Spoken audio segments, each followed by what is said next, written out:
Did you tattoo this in prison or in rehab? It looks as cheap as your character." Sergeant Brock sneered, jabbing his rough finger into the tattoo on Silas Gray's neck with utter contempt. He mistook bulging muscles for ultimate power, and him only as an old janitor blocking the way with a dirty mop. His brazen laughter echoed throughout the forge gym, regarding the trampling of the weak as the privilege of those who hold power. But just a few seconds later, the situation reversed spectacularly. When he pulled a knife intending to carve that tattoo to humiliate him, that very weak old man counterattacked. A clean joint break, a thunderous takedown, turning the 100-kilogram giant into a sandbag lying flat on the floor, along with his shattered, arrogant smile. The entire gym fell dead silent. It turned out he was not a nobody. He was Silas Gray, the Reaper of Unit 17, the mentor to whom even the general had to bow respectfully. When the truth about the scythe tattoo, the symbol of underground power, was exposed, the arrogant sergeant suddenly shrank back, trembling and pitifully lowly, before the veteran's magnificent shadow. If you believe that true class does not lie in the uniform we drape over ourselves, but lies in human metal, and noise is never a symbol of true strength, share the video and hit subscribe to the channel immediately. Do not forget to leave a comment to affirm your point of view.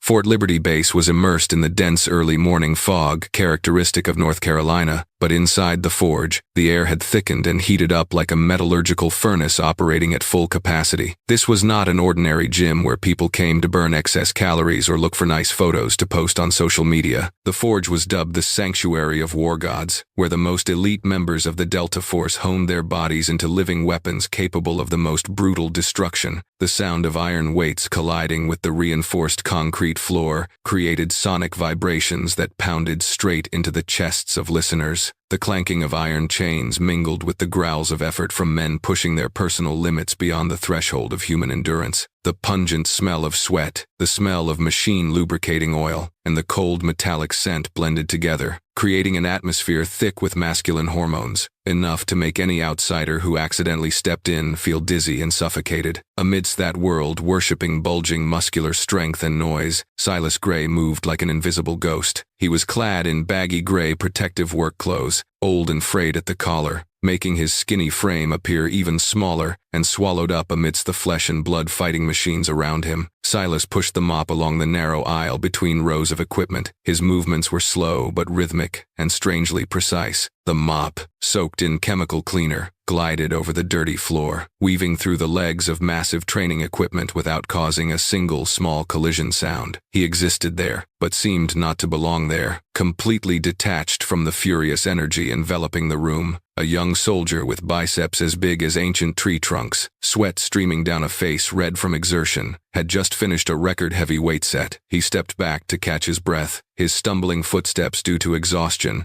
inadvertently putting him right into the janitor's moving path. Silas stopped in time, but the young soldier still startled. He spun around, eyes blazing with anger at being disturbed during a precious moment of rest. He looked down at Silas with naked contempt, regarding his presence as an irritating grit in his eye. "Get out of the way, old man. This is a warrior's forge, not a nursing home." The soldier's shouting rang out, attracting a few curious glances from those around before quickly drowning in the general chaotic noise. Silas did not retort. He bowed his head lower, shoulders drooping with the resignation and fear characteristic of a lowly laborer before military authority. He took a step back, pulling the mop close to his body to make way for the arrogant young man. But behind the thick, dust-speckled glasses, where no one bothered to look, his eyes were as cold as razors. He glanced at the soldier's reflection in the large wall-mounted mirror opposite. Silas observed the way the man panted, the way his muscles tensed unnaturally, and the way he shifted his body's center of gravity clumsily. In Silas's head, lines of analysis ran through quickly like data on a computer screen. Too much muscle, too little flexibility. He focused on building a massive exterior to intimidate people rather than training for real combat endurance. A kick to the knee joint or a simple arm lock would be enough to neutralize this mobile mass of flesh. Silas shook his head slightly in his mind, a familiar disappointment rising again. Yet another man with all brawn and no brains, an industrial product of a mass training process. The mop in his hand continued to move. This time, it glided with millimeter precision, collecting the salty drops of sweat that had just fallen to the floor from that soldier's forehead. Silas worked with absolute focus. His silence created a harsh and haunting contrast to the loud ostentation of the crowd.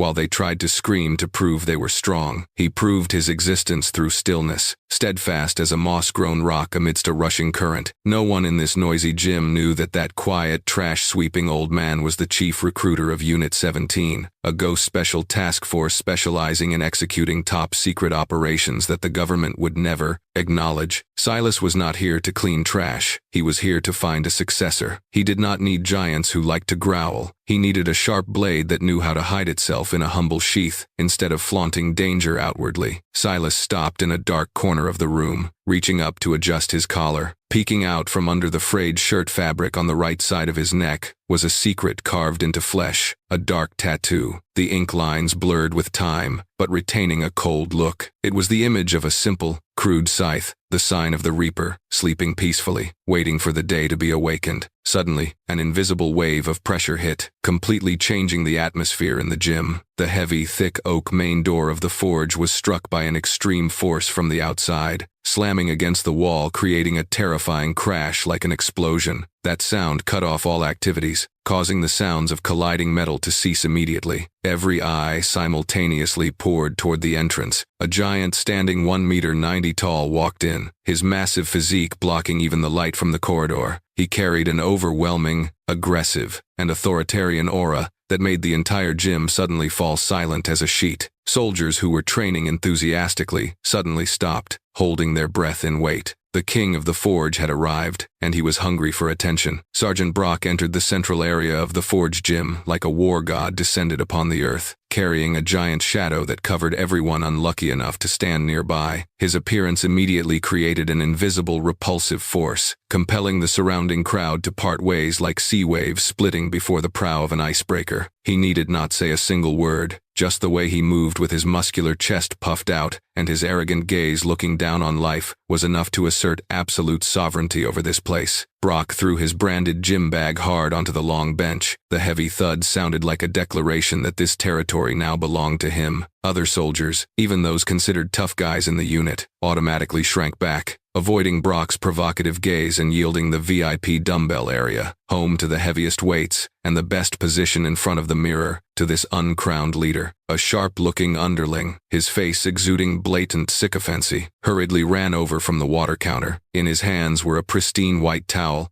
and an already opened energy drink bottle, respectfully offered to Brock like a young eunuch serving an emperor. The underling grinned, trying to strike up a conversation to bask a little in the powerful senior's aura. Breaking records today. Boss, I bet you will lift weights that no one in this whole Fort Liberty dares to touch. Brock took the water bottle, tilted his head back to drink it all in one go, then crushed the plastic bottle in a palm as big as a pincer. He sneered, a smile containing contempt for that naive question. He threw the flattened bottle into the trash can a few meters away with absolute precision, then turned to look at the underling, his booming voice ringing out patronizingly. Records are what I use to warm up. Do not use the standards of ordinary people to measure me. That arrogant answer made the surrounding soldiers only bow their heads in admiration, or at least pretend to admire so as not to anger this monster. But Brock no longer had the mind to bother with that cheap admiration. The secure phone deep in the pocket of his camouflage pants vibrated briefly, signaling a message from a private channel. Brock glanced around to ensure no one was peeking, then slowly pulled the phone out. The screen lit up, displaying a short, encrypted message from Senator Davis, his powerful uncle sitting high in the Senate Intelligence Committee. Today is Selection Day. People from Unit 17 will be watching. Put on a good show. That brief message was like a potent dose of doping pumped straight into Brock's veins, making his heart pound with excitement. His eyes lit up, not from the thrill of working out, but from the flame of insane ambition just kindled. Unit 17. Just that name alone was enough to make the toughest in the Special Forces world shudder with respect. It was not just a combat team, it was the pinnacle of underground power. Brock knew that members of Unit 17 operated outside the framework of conventional law. They were ghosts, judges allowed to cross out the name of any enemy of the nation without going through piles of bureaucratic paperwork or troublesome hearings. Brock put the phone back in his pocket, his hand clenching into a fist, blue veins bulging, running along an arm solid as rock. He understood that this was a once-in-a-lifetime opportunity. He craved the feeling of possessing that license to act without explanation. He wanted to be the one standing above the law, the one whose every order was an indisputable decree. In Brock's megalomaniacal mind, Unit 17 was the ultimate tool for him to satisfy his massive ego. He did not want to be just a Delta soldier taking orders. He wanted to be the one giving orders to the darkness. Unit 17. You people will have to kneel and beg me to join, Brock muttered in his throat, a vow toxic and full of conceit. He took a deep breath, expanded his chest to the fullest, and began his performance. He no longer trained in silence. He started roaring every time he lifted weights, screams echoing throughout the gym like the roar of a beast asserting territory. He deliberately chose the heaviest weights, performing swinging movements full of violence and danger. Every time he finished a set, he threw the iron dumbbells hard onto the floor. The sound of metal crashing against concrete created jarring, ear-splitting noises, as if wanting to tear the eardrums of everyone in the room. It was not the sound of effort, it was the sound of demanding attention.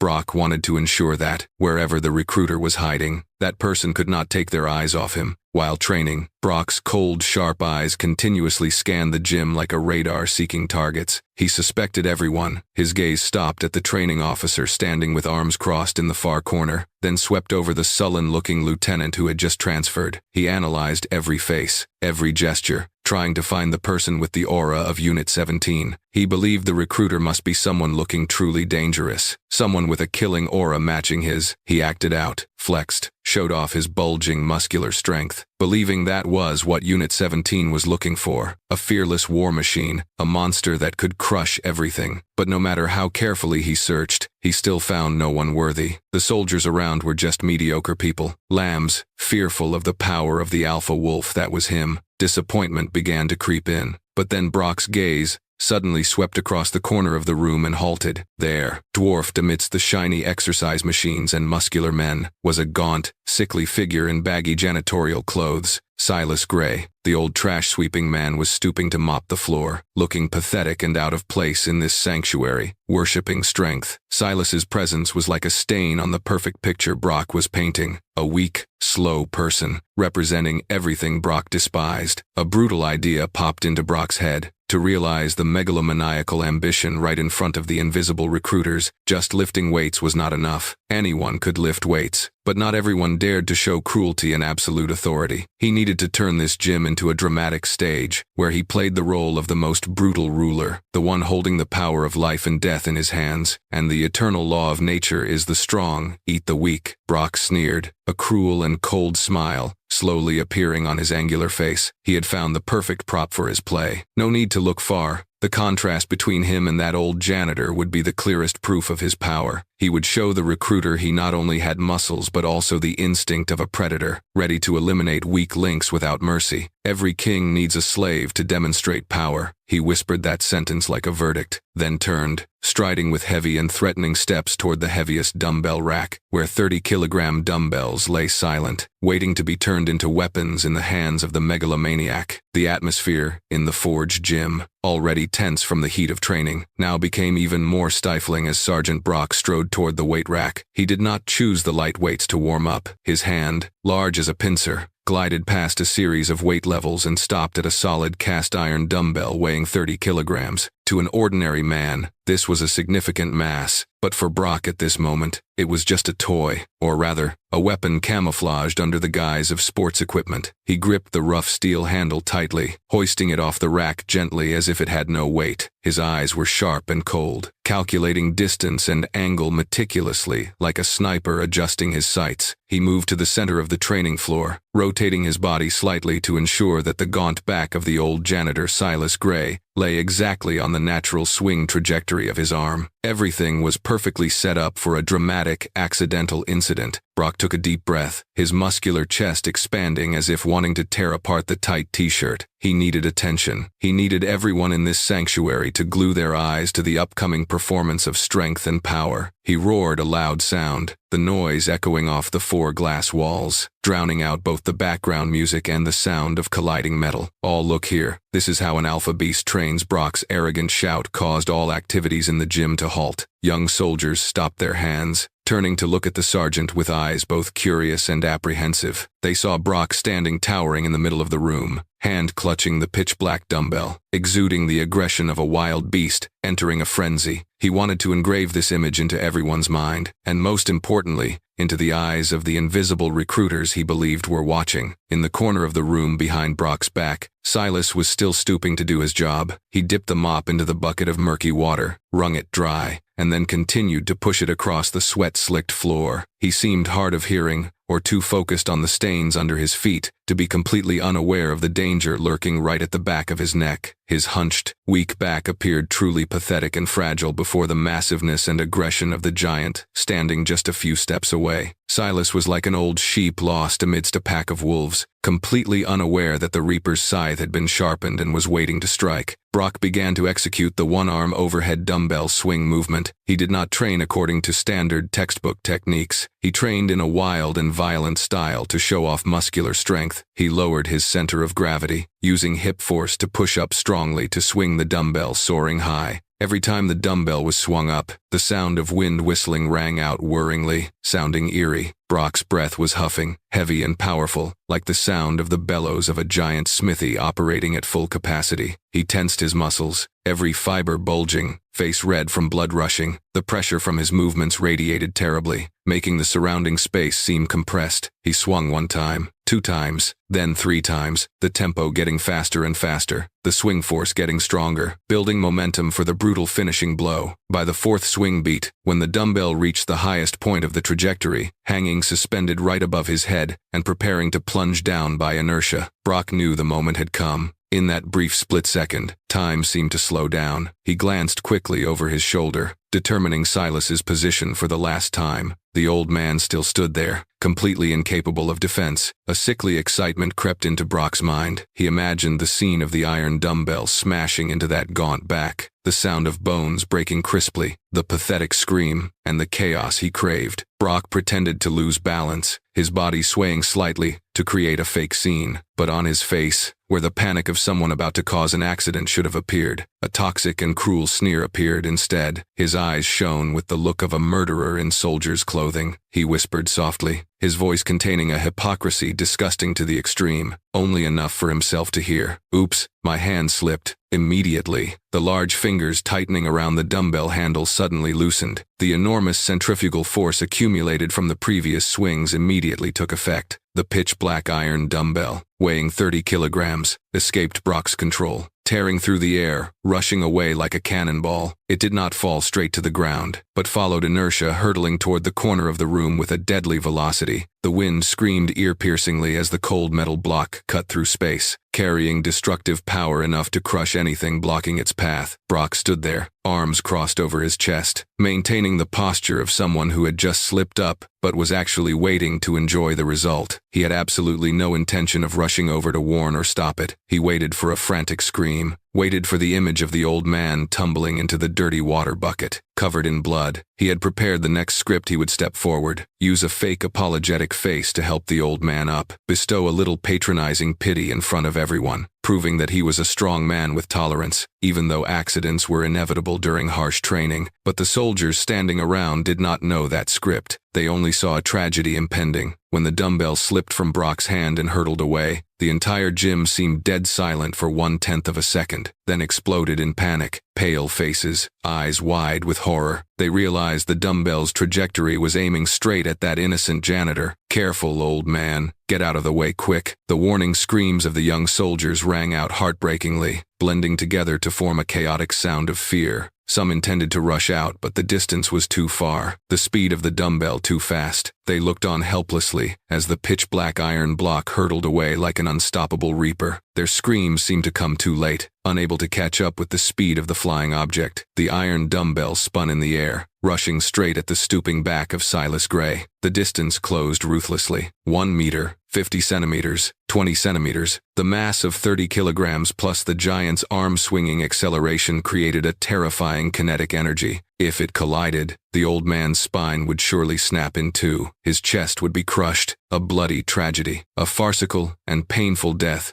right in the middle of the Delta Force sanctuary, seemed inevitable. The whole world seemed to hold its breath, waiting for the sound of shattering bones to ring out in the next second. Time seemed to bend in the moment the 30-kilogram iron dumbbell tore through the wind. For the young soldiers standing around, it was a slow-motion reel of an irreversible tragedy, where they could only stare wide-eyed as the Reaper's scythe descended upon the victim's head with no way to stop it. The wind screamed ear-piercingly like a death knell, signaling the brutal collision between hard metal and soft flesh and bone. In their minds, the image of the old janitor's spine snapping, blood staining the gym floor red, and ambulance sirens wailing in despair had already appeared. Fear strangled every heart, turning the bustling space of the forge into a silent grave before the storm. However, at the epicenter of that storm, Silas Gray still stood there, calm as a rippleless lake. He did not turn his head. He did not need eyes to see the danger rushing from behind, because for someone who had survived hells on earth that even the Pentagon's classified files dared not record, his senses had developed far beyond the limits of ordinary people. Silas felt the sudden change in air pressure right behind his back. His acute hearing completely filtered out the panicked screams of the crowd, focusing only on the distinctive sound of the heavy object, parting the air as it rushed forward. The whistling wind, the spinning of the dumbbell axis, even the very slight vibration of the floor under Brock's feet as he launched his cruelty, all were processed by Silas's brain in a split second. In his slow and sharp worldview, the dumbbell was not a threat, it was just a physical variable needing solution, a problem of force and momentum he had solved thousands of times on the battlefield. Right in that deadly split second when the dumbbell tip was only a few handspans away from his shirt back, Silas's body moved slightly. There was no startled panic, no superfluous movement, or the shrinking of fear. He shifted his body's center of gravity to his left leg, turning it into a solid pillar, gripping the floor tight. His right leg, encased in an old and cheap canvas shoe, gently lifted and rotated 45 degrees to the rear. That movement took place smoothly, naturally, and eerily calmly, as if he were just performing an impromptu dance step amidst the chaotic music, or simply brushing away a pebble blocking the path. Silas's frayed canvas shoe toe received the 30-kilogram iron dumbbell rushing at missile speed. If it were a normal person, their foot bones would have shattered immediately under that terrible weight and kinetic energy. But Silas did not stop it dead. He did not confront the force directly. He received it. As soon as the cold metal surface touched the thin canvas layer, Silas's ankle flexed rhythmically, following the dumbbell's direction of movement. He used the principle of force negation, a supreme technique requiring subtle perception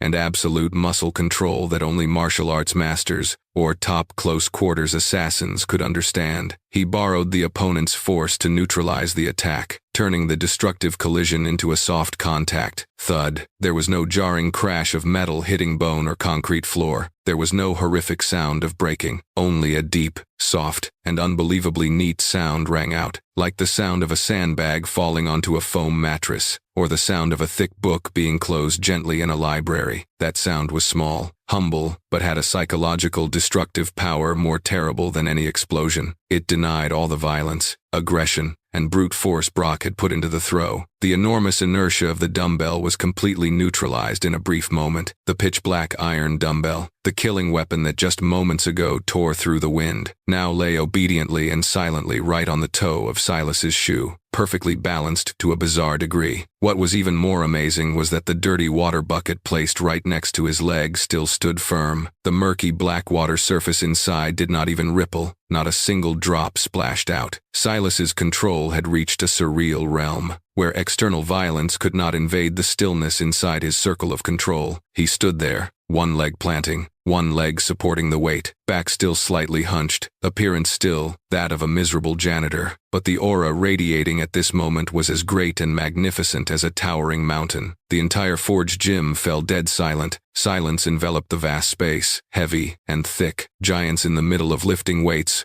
also had to stop, weights falling from hands, eyes wide, staring blankly at the absurd scene unfolding before their eyes. Their brains, used to ordinary laws of physics and the display of brute strength, could not process the image just now. How could a gaunt, sickly old man catch a dumbbell flying at that speed with just a foot? How was there no sound of broken bones? How did everything happen as gently as a cheap magic trick, but so terrifyingly real? Whispers died out, smirks vanished, leaving only extreme astonishment and a vague fear beginning to creep into the minds of those who called themselves warriors. Silas slowly lowered his leg. His movement was slow, careful as if afraid of disturbing the atmosphere, tense as a string. He tilted the shoe toe slightly, letting the dumbbell slide down to the floor smoothly, creating no loud noise. The dumbbell rolled gently one round, then lay still next to the water bucket, returning to the correct position of an inanimate object. Completely losing its previous threatening look, Silas retracted his leg, adjusted the baggy pant leg, then bent down again, dipped the mop into the bucket, and wrung it dry. He continued his work, continuing to wipe the stain on the floor, calm and indifferent, as if nothing had just happened, as if catching a flying dumbbell was just a tedious part of a cleaner's daily job description. That act of ignoring was the greatest insult to the attacker, an invisible slap in the face of those worshipping muscular strength. A few meters away, Sergeant Brock stood rooted to the spot. His arms were still crossed over his chest, but that arrogant posture now looked ridiculous and stiff. The triumphant, cruel smile on his face had frozen, distorted pitifully. His eyes opened wide, pupils contracting from shock. He stared at Silas's leg, then at the dumbbell lying still on the floor, trying to find a logical explanation. Maybe he was hallucinating, maybe the dumbbell was lighter than he thought. No, his own hand had lifted it. His own hand had thrown it with the intent to cause damage. He knew its weight clearly. Extreme confusion began to invade his mind, mixed with a cold feeling running down his spine that for the first time in his military life he felt fear. He realized he had just kicked a hidden reef, something far beyond his limited understanding of strength. Silas stopped wiping the floor. He slowly stood up straight. The back, hunched from fake humility, now rose, vertebrae seemingly realigning, creating a solid and majestic standing posture. He slowly turned around, facing Brock directly. His movement was not fast, but carried a 1,000-pound weight, making the surrounding space seem sucked in. Silas raised his hand, pushing up the thick reading glasses slipping down his nose bridge. Behind those old lenses, the lethargic, cloudy eyes of a janitor had completely disappeared. Instead, there was a sharp, cold gaze, deep as an abyss. It was the gaze of someone who had looked straight at the Reaper and smiled. The gaze of an old alpha wolf looking down at an arrogant lamb who dared to bare its fangs and claws. For the first time in this noisy sanctuary, the lamb spoke, but the voice rang out, carrying the power of a steely command. The deadly silence in the forge gym only lasted for a few heartbeats, enough for the astonishment to settle and give way to another storm of chaotic emotions. Sergeant Brock, after a moment of being frozen by the unimaginable shock, started feeling hot blood rushing to his brain. He realized he was standing there like a clown, while his victim was as calm as if nothing had happened. Humiliation began to creep into every fiber, burning his massive ego. He could not accept that a trash-sweeping old man could neutralize his attack so easily, nor could he accept the crowd's gaze shifting from fear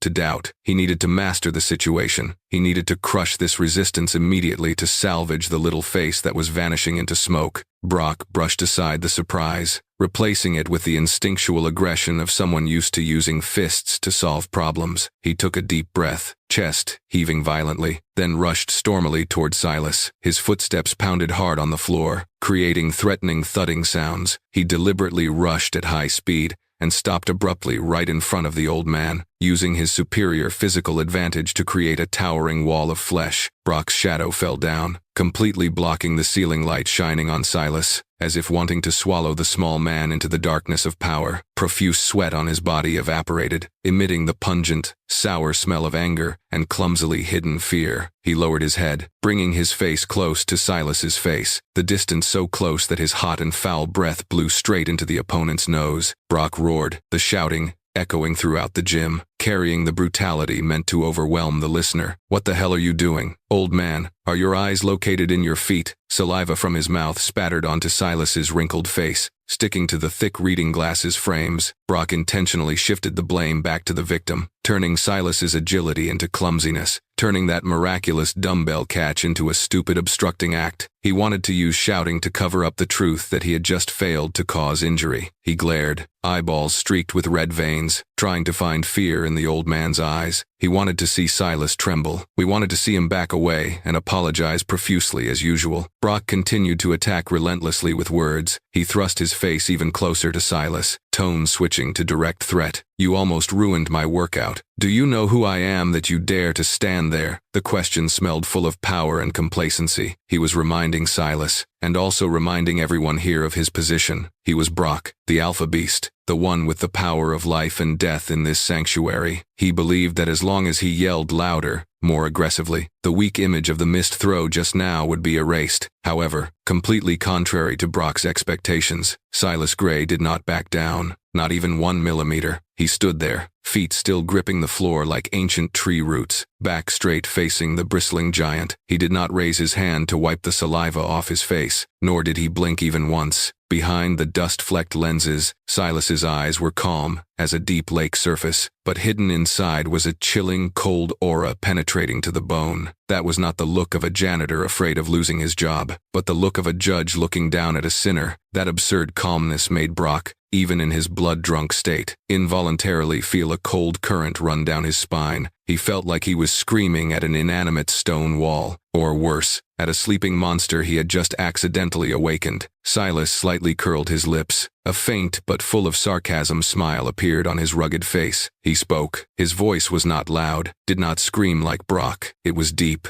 hoarse, like the wind whistling through rock crevices, yet clear every single word, echoing into the ears of every person present in the room. Weights are weapons, not toys for you to throw around. The sentence was brief but sharp as a knife blade, cutting through the chaotic noise Brock was trying to create. Silas did not argue about who was right or wrong. He taught the sergeant a lesson about the nature of strength. He slowly pointed a gaunt, calloused finger down at the 30-kilogram iron dumbbell, lying still at his feet. If you cannot control its destination, you are not ready to hold them. Young man. The 2 words young man uttered at the end of the sentence sounded gentle, but carried extreme destructive power. It completely stripped away the sergeant label, the alpha beast label, Brock self-proclaimed, turning him back into a naive, clumsy child playing foolishly with adults' weapons. Silas was speaking in the capacity of a teacher, a senior teaching a junior, not a janitor explaining himself to a superior. The entire Forge gym seemed shaken by that statement. Whispers began to rise, spreading quickly from this group to that group like an undercurrent. Did that old man just lecture Brock guts as big as the sky? Is he tired of living, that he dares to speak in that tone to Brock? But he is right. Brock threw the weight like a madman. The gossip reached Brock's ears like needle pricks, gouging deep into his severely wounded self-esteem. He felt his face burning up, blood rushing up, making both ears and neck red. He, the great Brock, the one wanting to impress Unit 17, was being publicly humiliated by a trash sweeper right in his sanctuary. He felt the gaze of the underlings looking at him was no longer admiration, but suspicion, even mockery. His power was shaking violently just because of a few sentences from an old man about to go to the grave. The feeling of shame turned into blind rage, burning up the little reason remaining in his head. He could not let this end like this. He had to regain his prestige in the most brutal way possible. Unable to contain the madness surging in his veins, Brock roared like a wounded beast. He reached out his massive arm, fingers huge as pincers opening to the fullest. In a split-second explosion of violence, he grabbed Silas's frayed shirt collar tight. His hand force was so strong it lifted the old man's whole body off the ground, making his feet tiptoe struggling. He jerked Silas towards him, eyes rolling wildly, wanting to crush this old man right on the spot, wanting to strangle that hateful preaching tone to reassert who was the real power holder in this place. The rage completely swallowed Sergeant Brock's reason, transforming him from a disciplined soldier into an uncontrolled thug, right in the middle of the military sanctuary. His guardian-like hand, with fingers huge and rough as oak logs, gripped the fragile shirt collar of Silas Gray tight. He poured the strength of his bulging muscles into his right arm, roaring a bestial sound, then hoisted the old janitor into the air. Silas's feet, clad in old canvas shoes, left the concrete floor,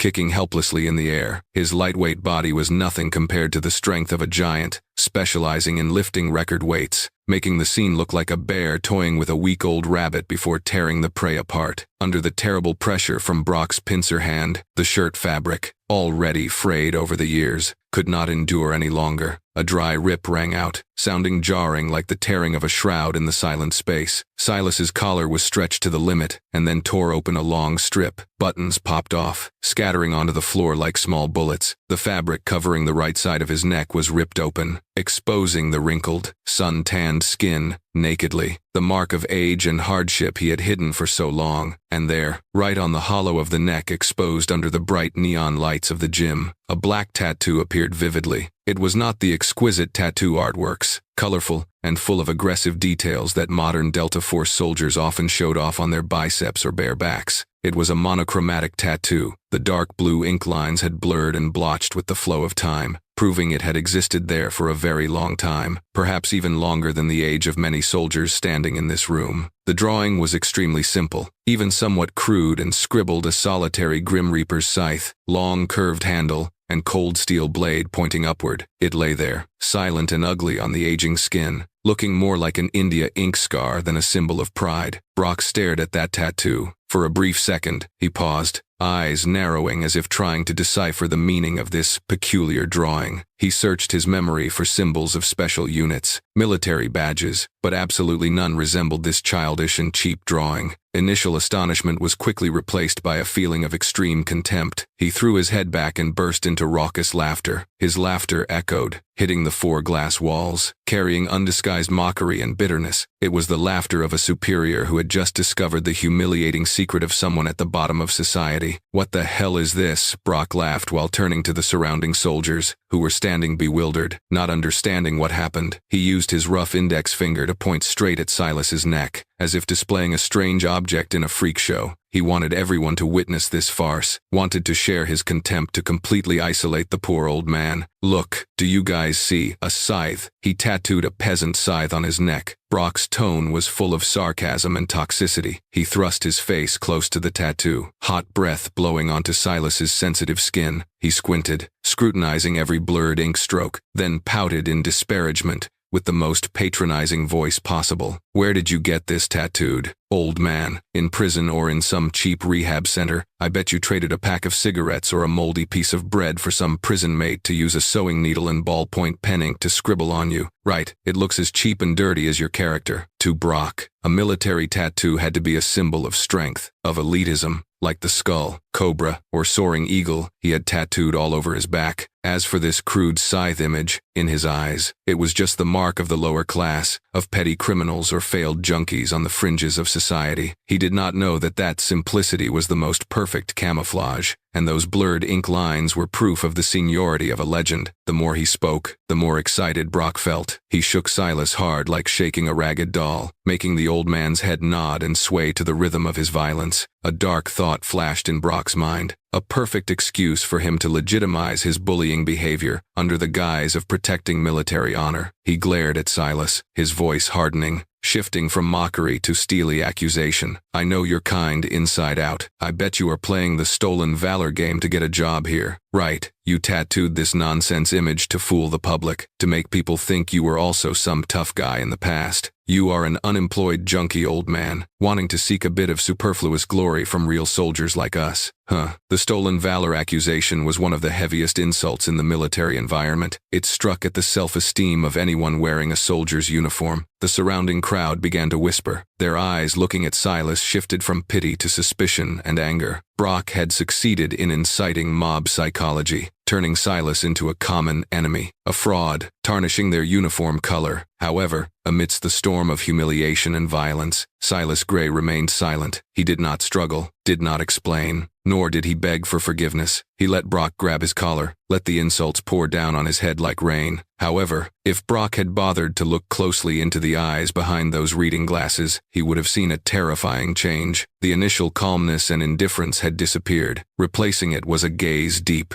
silent, but containing extreme pity. It was not pity for himself, but for Brock. It was the gaze of an old lion looking at an aggressive young hyena that had just jumped into its cage without knowing that the cage door had closed. Silas looked at Brock like looking at a dead man, someone who had just signed the death warrant for his own career, yet was still gloatingly laughing. Brock, blinded by arrogance, did not recognize the warning signal from that gaze. He thought Silas's silence was fear, was admission of guilt. He felt he needed to perform a more decisive action to punish this imposter, to score absolute points in the eyes of the Unit 17 recruiters he believed were watching. "I hate liars the most," Brock growled, releasing one hand from Silas's collar. the other still holding the prey tight. He reached down to his belt, snatching out a metal training knife. Although the blade was dulled for use in close-quarters combat training, it was still a hard, heavy block of steel capable of causing serious injuries if used with strong force. The gym lights reflected on the cold blade, creating a streak of deadly light cutting across the space. Brock's eyes were streaked with the bloodshot red veins of madness. He pressed the knife blade close to the scythe tattoo on Silas's neck, pressing down hard, making the wrinkled skin dent in. "I will teach you a lifelong lesson about military discipline. Let me help you carve this trashy tattoo off to clean our eyes." The cruel threat rang out amidst the deadly silence of the forge gym. No one dared to breathe heavily. The boundary between a brawl and a bloody murder case seemed only as thin as a thread. "What do you think about people who like to judge others by appearance?" Sergeant Brock's madness reached its climax, blurring the fragile line between a training session and a brutal assault. He was no longer a Delta Force soldier honing skills. He had transformed into a wild beast with wounded pride, ready to crush anything, daring to block his path to reclaim dominance. In his hand, the metal training knife, though lacking a sharp edge, with the weight of cast steel and the power of a giant arm, could absolutely become a lethal weapon capable of crushing a windpipe or causing permanent brain trauma. Brock gripped the handle tight, knuckles white, eyes rolling wildly, staring at Silas Gray's gaunt neck, where the scythe tattoo lay silent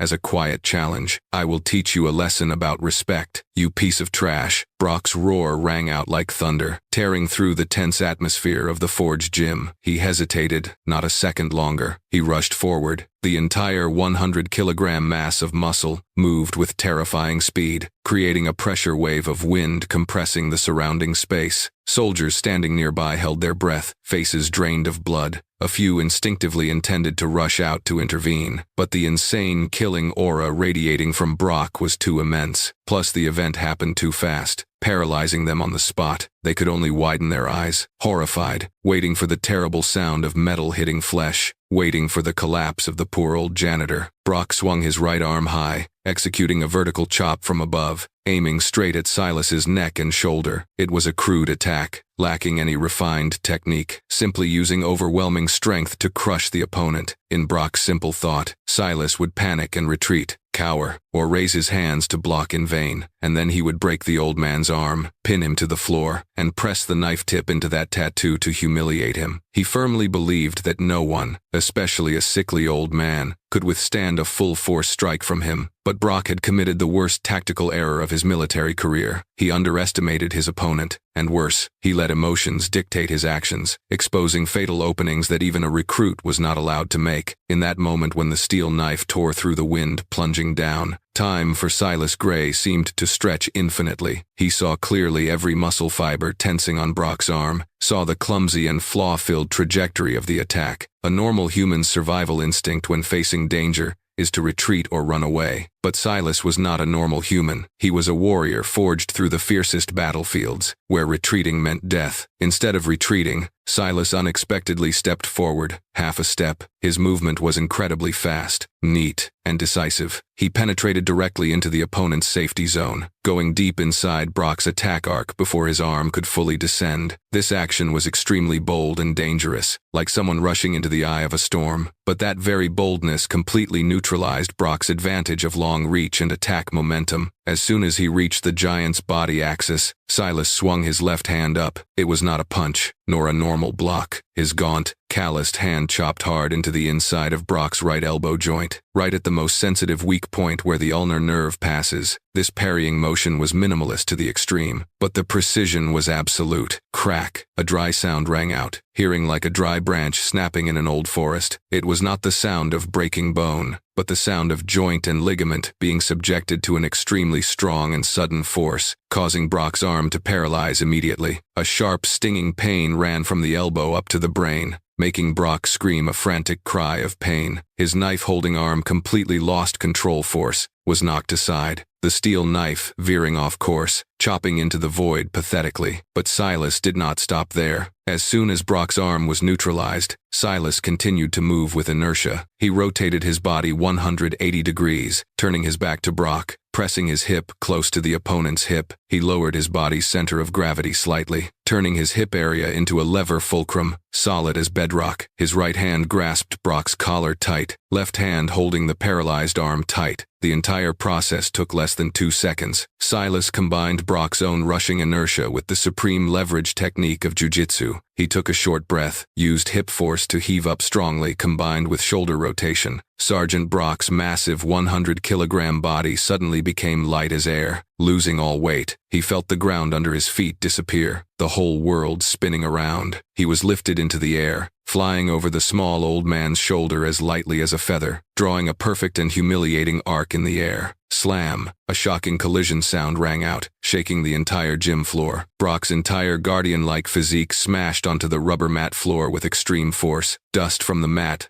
flew up blindly, covering the collision scene. Brock lay flattened on the ground, seeing stars, lungs compressed, making him unable to breathe, only able to open his mouth, gasping like a fish out of water. The thunderous fall not only paralyzed his body but also completely shattered his arrogant ego, crushing the blind confidence he had painstakingly built for so long. He could not understand what just happened. How could a sickly, trash-sweeping old man take down a monster like him in just a single breath? The entire Forge gym fell dead silent in extreme horror. No one dared to believe their eyes. Delta Force soldiers, those proud of their fighting abilities, now stood staring blankly at that unimaginable scene. Silence enveloped the space, heavier and more terrifying than any gunshot. When the dust began to settle, the image of the winner gradually appeared clearly. Silas Gray stood towering there, right next to Brock's groaning massive body. He was not panting, not a drop of sweat on him. The baggy protective clothes were still crisp as if never having undergone a vigorous movement. He stood straight-backed, the usual cowering look completely gone, replaced by the majestic aura of a true war god. And what made everyone's spine turn cold was the object lying in his hand. Brock's steel training knife. The weapon he intended to use to humiliate Silas had now changed owners. Silas held it in his right hand, the proficient and deadly knife-holding posture of a professional assassin. He did not raise the knife high to threaten, he just let his hand hang naturally. But the cold knife tip was pointing indifferently right at Brock's Adam's apple. The distance between life and death for the sergeant at this moment was calculated only in millimeters. Silas looked down at Brock with cold, emotionless eyes, the eyes of someone holding the power of life and death, a silent warning that, if this were a real battlefield, Brock's throat would have been slit long ago. The suffocating and extremely tense atmosphere of the Forge gym, where life and death were hanging by a thread on the tip of Silas's knife, was suddenly shattered by another loud noise. The thick, heavy oak door at the main entrance burst wide open once again, slamming into the retaining wall, creating a jarring sound. But this time, the person entering was not a bodybuilder,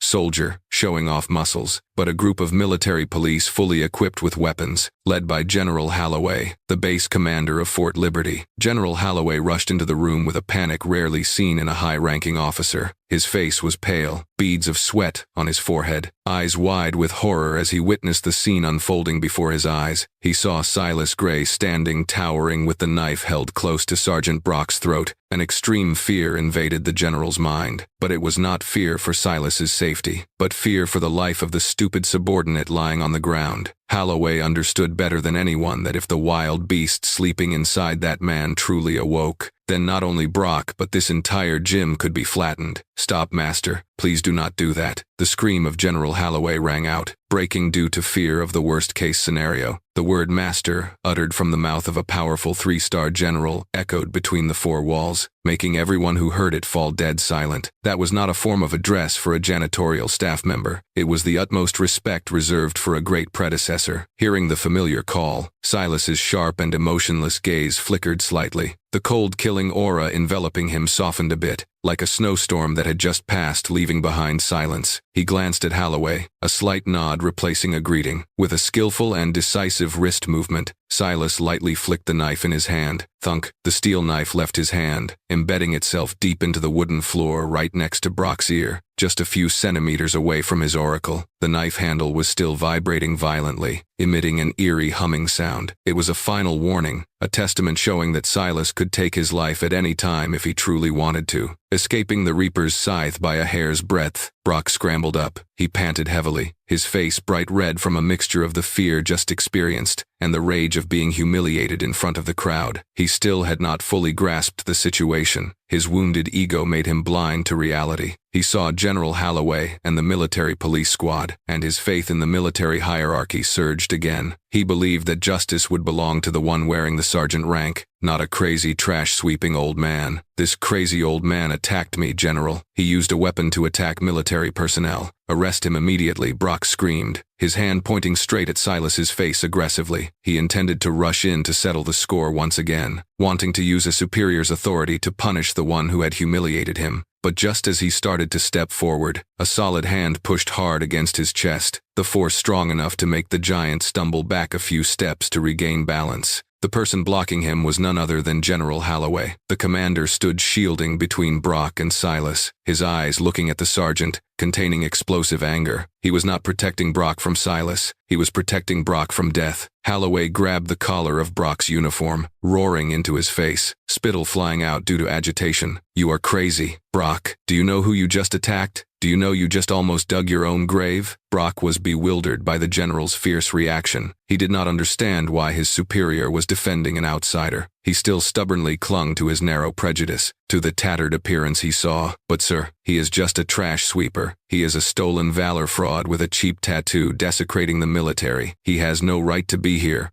Brock shouted, trying to justify his actions by degrading Silas. He believed that by exposing the opponent's lowly identity, he would regain the moral high ground. General Holloway released Brock, looking at him like looking at the stupidest death row inmate in the world. His gaze shifted from anger to pity for this lethal ignorance. He adjusted his uniform, took a deep breath to regain composure, and then his voice rang out low but full of authority. Each word hammered into the space. "That is not a trash sweeper. That is the Reaper." The name, the Reaper, was uttered, causing the air in the gym to seem to freeze. Experienced soldiers standing around began to turn pale. They had heard rumors about this code name in the most secret stories of the Special Forces world. A living legend, a battlefield ghost whose existence was the terror of every enemy on the other side of the front line. To prove Brock's stupidity and blindness, General Holloway said no further words. He hurriedly raised his right hand, undoing the cufflink on his left shirt sleeve. His movements were urgent and decisive. He rolled his sleeve up high, revealing the solid bicep of a combat soldier. And there, right on the powerful general's arm, a dark tattoo appeared. It had a crude drawing style, the ink lines old and exactly like the tattoo on Silas's neck. A perfect puzzle piece for the legendary story about to be exposed. Under the glaring fluorescent lights of the Forge gym, General Holloway stood towering like a rampart separating life and death, honor and disgrace. The sleeve of his left shirt had been rolled up past the bicep, exposing a solid area of flesh where bulging muscles evidenced decades of military training. And lying solitary right in the middle of that bicep, prominent on the sun-tanned skin, was an old black tattoo. The ink had blurred, blending into the skin pigment, showing that it had reigned there for a very long time, perhaps since the first days he stepped into military school. The drawing was extremely simple, without any intricate decorative patterns. It was a long wooden handle, slightly curved at the tail, standing alone, and missing the most important part to become a complete tool. The entire gym was dead silent. All eyes were glued to the tattoo on the arm of the powerful general, then glanced at the crude scythe image on the neck of the old janitor Silas Gray. A vague connection began to form in the minds of the sharpest soldiers, making them shudder with chills. Two tattoos, one on the arm of the base commander, one on the neck of the lowliest person, when pieced together in the mind, formed a complete Reaper's scythe. General Holloway slowly lowered his arm but did not rebutton the sleeve. He pointed his index finger at the wooden handle tattoo on his arm, then pointed straight at the metal blade image revealed behind Silas's torn collar. His eyes looked at Brock sternly, containing the fury of a father seeing a rebellious child daring to defame the sacred family crest. "You call this cheap?" Sergeant Holloway's question was not loud, but its weight completely crushed the air in the room. Brock stood there, face drained of blood, mouth stammering soundlessly. He wanted to deny, wanted to say he did not know, but the naked truth exposed before his eyes made all excuses meaningless. Holloway took a step forward, closing the distance with Brock, his voice gritty, deep, and cloudy like echoes from trenches of yesteryear. "Open your eyes wide and look closely." The handle tattoo on my arm symbolizes the regular army. We are the body, the place that creates leverage, the overall strength, the rear, and the foundation. We are the ones holding the balance, providing manpower and firepower to maintain order. Having said that, he turned his back to Brock, taking respectful steps towards Silas Gray, the 3-star general, the person holding the power of life and death over an entire huge military base, suddenly bowed his head slightly when standing before the old janitor. That action was not social courtesy, but absolute submission and admiration stemming from the bottom of his heart. He extended his hand toward Silas, palm open toward the tattoo on his teacher's neck, introducing it with sacred pride, and the blade tattoo on his neck symbolizes Unit 17. That name rang out once again, but this time it came with a concrete image, a living proof in flesh and blood. Holloway continued, his voice echoing throughout the gym, dispelling any remaining doubts in the crowd's mind. The handle cannot cut without the blade, and the blade cannot swing without the handle. But while there are millions of soldiers ready to be the handle, there are only a very few, extremely few people with enough metal and the necessary ruthlessness to be the blade. Brock stood frozen, cold sweat starting to pour like a bath, soaking his shirt back. He felt the ground under his feet collapsing. What he heard exceeded his limited imagination. He looked at Silas, the gaunt man, in baggy, dust-stained protective clothes, the person he just intended to use a knife to carve off that tattoo. Unit 17. But he is a janitor. He is just a trash-sweeping old man,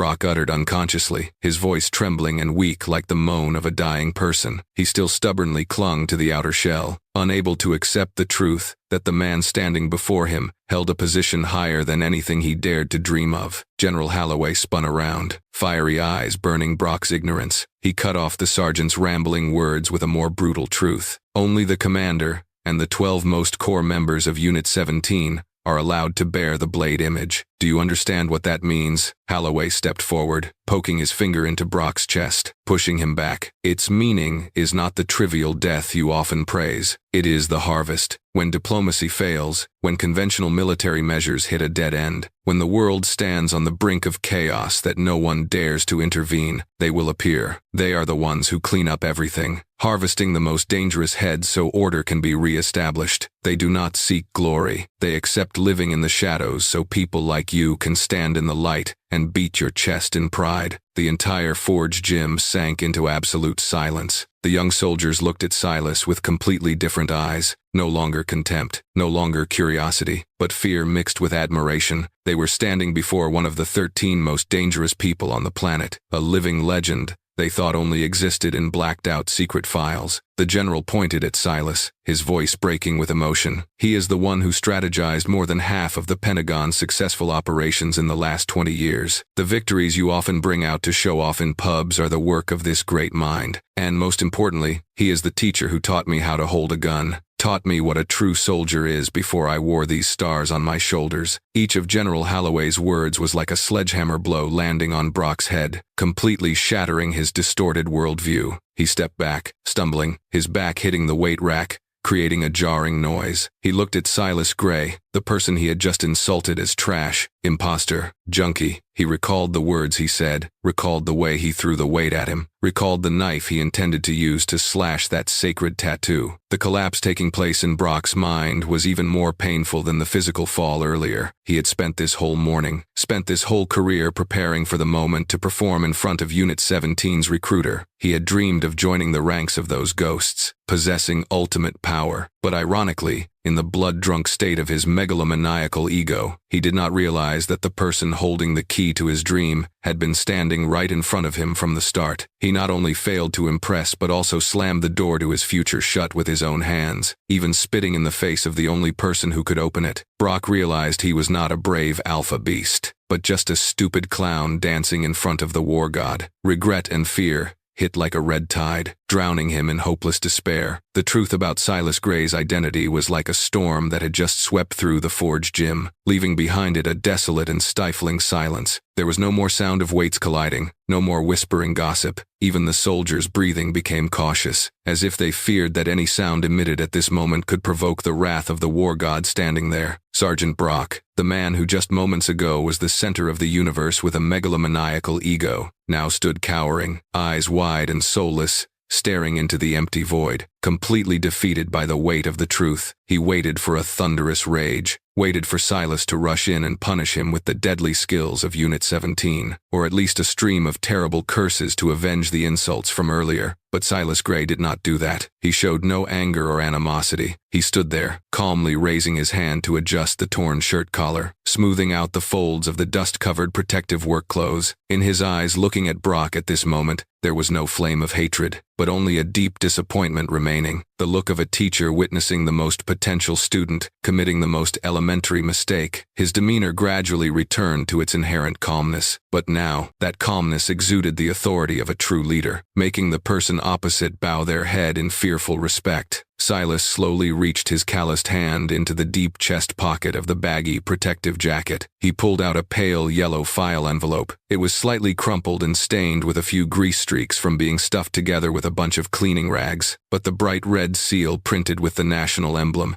and Senator Davis's signature on the outside was still clearly visible. That was the seal of power that Brock had always been proud of, the pass that he believed would take him to the pinnacle of fame. He threw the envelope to the ground, right in front of the toe of Brock's polished military boot. The sound of paper touching the floor sounded so soft, yet it was like a loud explosion resounding in the sergeant's mind. Brock stared at his powerful uncle's name on the envelope, then looked up at Silas with extreme shock. He realized that, right from the moment he stepped into the gym this morning, right from the moment he received the secret message, his file had already been in this old janitor's pocket. The selection had begun long ago, and he had failed miserably right from the start without even knowing it. This is your special recommendation file that your uncle, Senator Davis, personally sent via express delivery to me this morning. Silas's voice rang out, deep and resonant, carrying the timbre of cold metal. He took a step forward, bent down to pick the envelope up, and lightly brushed off the dust layer clinging to it. He looked straight into Brock's eyes, a gaze piercing through the dark heart of the young soldier. Your uncle was right in the recommendation letter, Brock. We, Unit 17, always need people who dare to impose the rules of the game. We need those who do not hesitate to dirty their hands to keep the flag clean. You have strength, you have skills, and you have the necessary ruthlessness. Theoretically, you are a perfect candidate for the position of Blade. Brock heard those words, a faint ray of hope suddenly flashing in his eyes. He thought that Silas was praising, was reconsidering, but that ray of hope was extinguished faster than when it appeared. Silas held the envelope with two hands. He used force, tearing it in half. Rip! The sound of tearing paper rang out sharp, jarring, tearing apart the silence of the entire room. It was like the final verdict of a court-martial, ending all illusions. Silas continued to tear, tearing the thick file into 4, then into 8 scraps. His action was decisive, cold, without a bit of hesitation or regret. He was destroying a soldier's future right in front of hundreds of witnesses. But we need people who know how to distinguish who is an enemy, who is an ally. You have the strength of a bull, but you lack the wisdom of a human to guide that strength. You despise those weaker than you. You judge people by their appearance. And worst of all, you let your personal ego override military discipline. Silas spread his hands out, letting the paper scraps fall, fluttering down to Brock's feet. The white pieces of paper flew in the air like mournful snowflakes, covering the defeated man's shoes. Brock stood rooted to the spot, looking at the scraps of the Unit 17 dream falling at his feet, feeling as if his very soul was also shattering following each piece of paper. Silas looked down at Brock, his eyes now becoming cold as ice. He concluded with a sentence more painful than any physical blow he had ever unleashed. Strength without control is just destruction. Talent without virtue is just disaster. You, Sergeant Brock, are the epitome of someone with all brawn and no brains. The phrase, all brawn and no brains, rang out heavily, nailing into Brock's military history like a permanent stain, impossible to wash away. He, the one who always prided himself on being the most elite warrior, was now judged as someone with only the strength of a buffalo, but no brain. The abject humiliation made him want to collapse, want to dig a hole to crawl into immediately. But his nightmare did not end there. Silas Gray was not simply rejecting him. He was the person responsible for national security at the highest level, and he never let a potential danger exist in the elite ranks. Silas turned around, directing his gaze toward General Holloway, who was standing solemnly awaiting orders, his face set, exuding the ruthless decisiveness of someone who had once ordered the wiping out of an entire rebel village to prevent a nuclear threat. He prepared to issue a cold command, a verdict that would put an end to the glorious career that the arrogant sergeant had painstakingly built over so many years. The atmosphere in the forge gym at this moment was as heavy as if the Earth's gravity had just increased 1,000-fold, crushing flat any remaining will to resist. Scraps of paper from the secret file lay scattered on the stark white floor, looking like mournful flower petals strewn over the grave burying the career of a soldier once considered the most elite. Sergeant Brock stood there, his muscular shoulders that once shouldered hundreds of kilograms of weights, now drooping pathetically, unable to bear the weight of the brutal truth that had just struck. He stared at the fragments of the Unit 17 dream, then looked up at Silas Gray's cold face. A primal fear invaded his mind, the fear of being stripped, of being discarded, of being turned into a worthless person. In extreme despair, Brock's survival instinct surged, but it manifested in the weakest and most pathetic way. He could no longer maintain the arrogant look of an alpha beast. Instead, there was the lowly begging of a drowning man trying to cling to the last straw. He trembled, dry lips moving, trying to find arguments to justify his existence. But I am the best here. You guys cannot do this to me. Look at the records I have broken. Look at the feats I have achieved. You need me. The military needs my strength. Brock's scream echoed in the silent space, sounding lost and tragic like the cry of a dying wounded animal. He listed achievements, inanimate numbers he had always been proud of, hoping they could salvage the situation. He believed that in the military world, combat capability was a death exemption badge for all attitude faults. But Silas Gray only shook his head slightly. That shake contained extreme boredom, as if he were looking at a child refusing to grow up. He took a step forward, closing the distance with Brock, his eyes looking straight into the panicked heart of the sergeant. You still do not understand, do you, Brock? Do you think shooting well, running fast, or lifting heavy weights is all that makes a special forces soldier mistake? Those are just the skills of a killing machine, not the qualities of a human being. Silas paused for a beat, letting his words sink deep into the minds of all the young soldiers standing around. He pointed at Brock's left chest, where the heart was beating wildly out of fear. A soldier who cannot control his ego. Someone always craving attention and ready to trample on teammates to glorify himself, is a ticking time bomb. On the battlefield, when the line between life and death is as thin as a hair, we do not need a lone star wanting to shine. We need comrades who dare to sacrifice, dare to retreat into the shadows to protect each other's backs. As for you, with this arrogance and aggression, you would kill your entire team just to satisfy your personal thirst for glory. You are a security risk we cannot accept. Silas's verdict was steely and cruel, stripping bare Brock's true nature. He was not just rejecting him from joining Unit 17, he was denying his eligibility to be a soldier. Brock stood rooted to the spot, mouth agape, but unable to utter a word. He felt like he had just been stripped naked in a crowd, all fake glitz torn away, exposing the rotten core inside. Silas wasted no more time with this failure. He turned to General Holloway, who was standing solemnly awaiting orders with a tense face. Silas's demeanor changed immediately, becoming the majestic and decisive manner of a high-ranking leader. He was no longer the old teacher. He was the representative of supreme power. General Holloway. Yes, Master. Holloway responded immediately, his voice booming. As the Supreme Security Advisor to the Defense Council, I evaluate Sergeant Brock as lacking the moral and psychological qualities to serve in Special Operations Forces. His presence at this base is a potential threat to the unit's discipline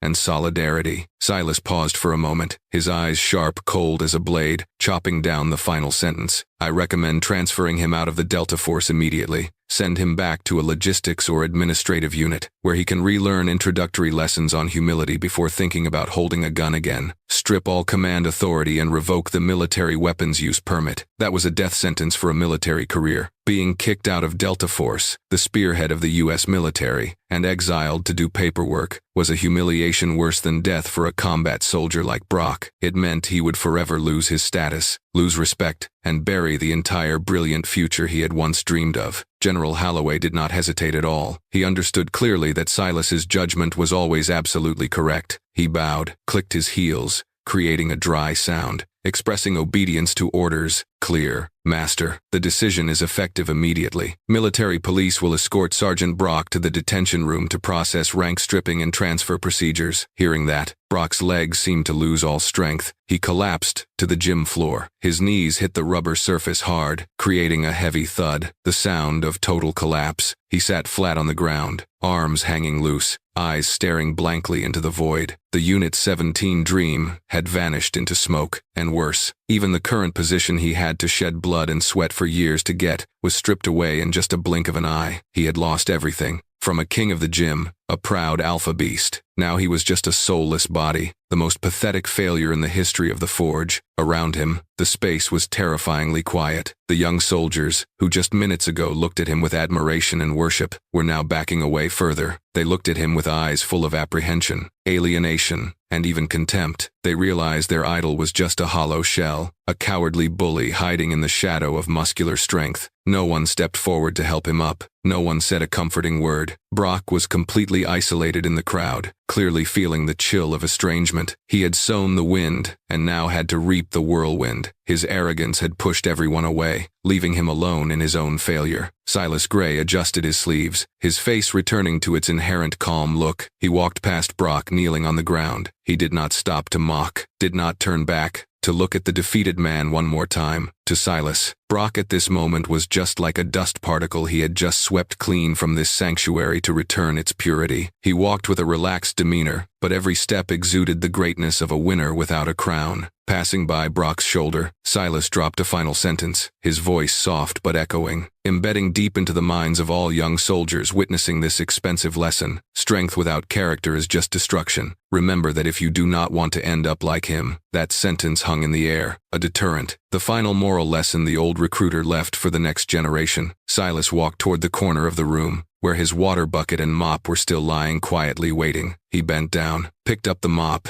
his familiar weapon. The image of the gaunt man holding the mop at this moment looked even more majestic than when he held the steel knife earlier. He turned around, nodded a light greeting to General Holloway instead of a goodbye, then turned his back walking toward the exit. His gaunt, slightly hunched back silhouette was stark against the blinding light from the main door, creating an artistically contrasting image, a magnificent back hidden in a humble shell, making all the giants in the gym, including the 3-star general, have to bow their heads respectfully watching him go. Silas Gray pushed open the heavy oak door and stepped out of the gym, leaving behind the stifling atmosphere of sweat and regret of the Forge. The brilliant morning sun of North Carolina shone straight onto him, covering his slightly hunched back with a layer of sparkling golden light. In that sacred moment, under the eyes of hundreds of soldiers watching from inside, no one saw the old, tattered protective work clothes or the miserable appearance of a trash-sweeping old man anymore. What they saw was the towering shadow of a giant, a living legend who had just stepped out of secret files to teach them a lesson about character. Right at the main walkway, General Holloway stood solemnly like a bronze statue. The powerful commander-in-chief raised his hand in a salute, according to military regulations, the most formal and standard salute posture, reserved for a great predecessor. He kept that saluting arm in position, his eyes containing absolute respect, following the back of the old teacher until Silas completely disappeared behind the turn of the long, deep corridor. The hand salute of the 3-star general for an old janitor was the final shocking image, completely collapsing the prejudices about rank and appearance in the minds of the witnesses. Inside the gym, the rhythm of life gradually returned, but the atmosphere had changed forever. The young soldiers quietly returned to the weights. The sound of metal colliding still rang out, but absolutely no one dared to shout, roar, or show off muscles loudly anymore. The arrogant, ostentatious egos had been completely extinguished, giving way to high concentration and deep humility. They lifted weights with a new mindset, the mindset of those who understood that true strength does not need to be screamed out for the whole world to know. In the corner of the room, Silas's water bucket and mop still lay there, arranged neatly, clean to the point of perfection. Even in the lowliest job, he still demonstrated professionalism and discipline down to every small detail, a vivid testament showing that how a person does one thing is how they do everything. In the middle of the vast training floor, Sergeant Brock still sat listlessly, solitary amidst the pile of stark white paper scraps like cold snowflakes covering the grave of his career. He stared into the empty void,